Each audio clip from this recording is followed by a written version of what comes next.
Hi friends, now we are going to say about the essential elements of a valid contract. So before moving into the essential elements of a valid contract, we have to know the three basic terms: contract, agreement and the promise. Let us first see that and we will move to the essential elements of a valid contract. So what is a contract? Section 2 of the Indian Contract Act 1972 defines it as an agreement enforceable by law. So next, what is an agreement?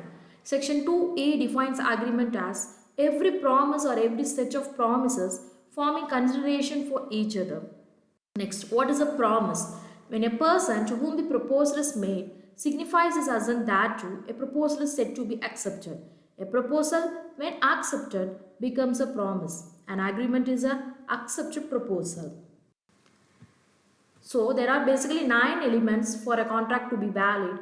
First one is offer and acceptance. Second is intention to create legal relationship. Third is lawful consideration. Fourth is capacity of parties. Fifth is free consent. Sixth is lawful object. Seventh is not expressly declared void. Eight is certainty and possibility of performance. And nine is legal formalities. So let us see one by one.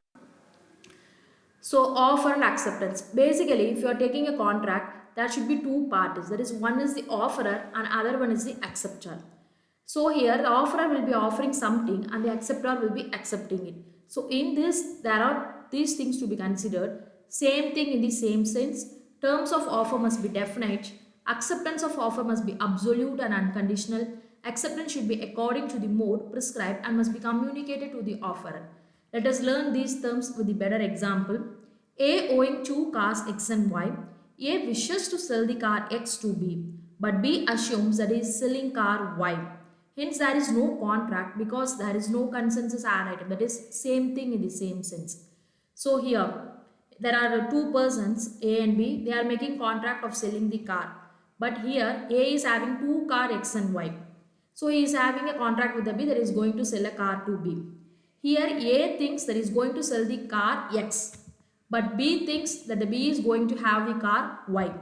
So they are not clear about the terms. So actually here the contract does not takes place. So both the parties should be very clear. There may be two products, three products, different color, different quality, etc. So they must be very clear about the terms what they are going to offer. So that is rightly said. It should be understanding that is same thing in the same sense, and the terms of offer must be definite and it should be absolute and unconditional and should be communicated clearly. Second is intention to create legal relationship. Here, the agreements of a social or domestic nature do not have legal relationship. Hence, they are not contracts. That is, the agreement should be that the intention is to create legal relationship. If they are having the social or domestic agreements, it is not a contract. It is not considered as a contract. For example, a husband agreed to pay rupees 10,000 to his wife every month when he was in abroad. But later, they were separated and husband failed to pay the amount. The wife sued for allowance, but she could not get because it's just a social agreement and not a legal agreement. That is, the contract made between the two parties should be an legal agreement. If the contract is made between the husband and wife or it is made between the friends, that is you are inviting your friend, like, oh, come, we can go to the restaurant. This does not constitute a contract. This is only a social agreement. So what is a contract is that it should create a legal agreement. So these social agreements cannot constitute a contract.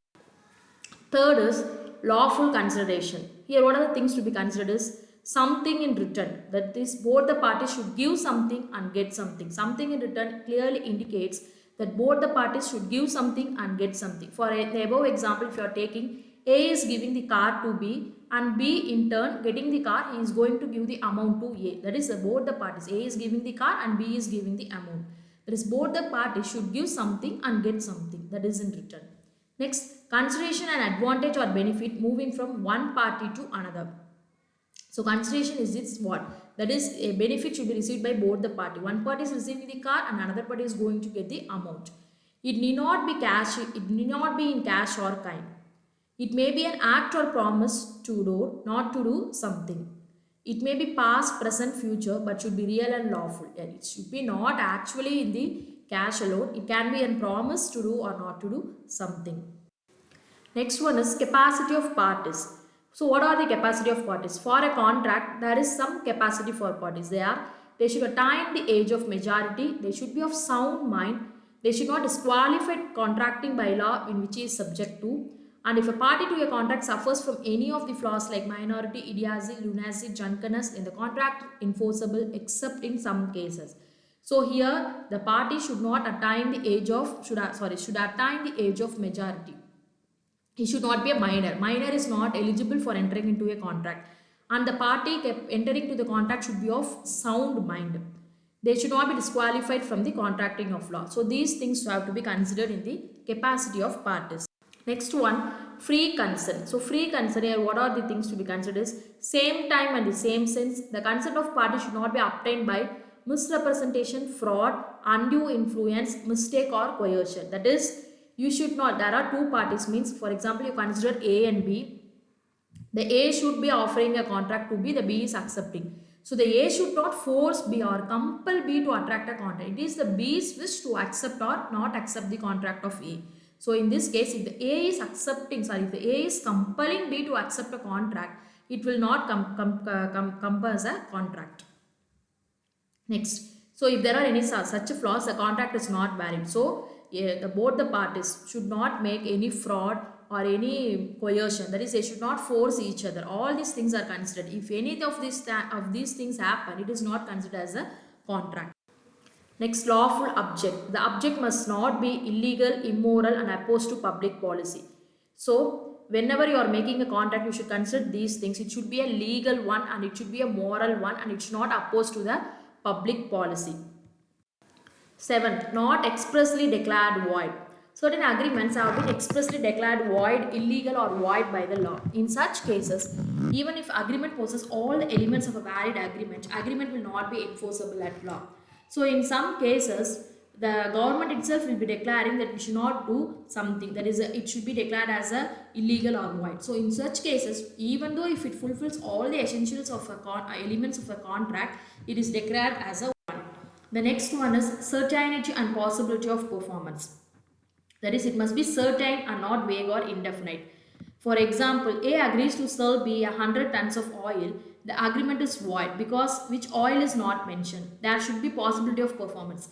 So oil have many different varieties. So here we should clearly mention the varieties. If it is not certain, then it is not constituted as a. So here the last one is legal formalities. So here a contract may be oral or in writing. Law requires particular contract to be in writing. If it is in writing, then it should fulfill formalities like writing, registration, stamped if necessary. So here, all the 9 elements are considered for a contract to be a valid one. Thank you.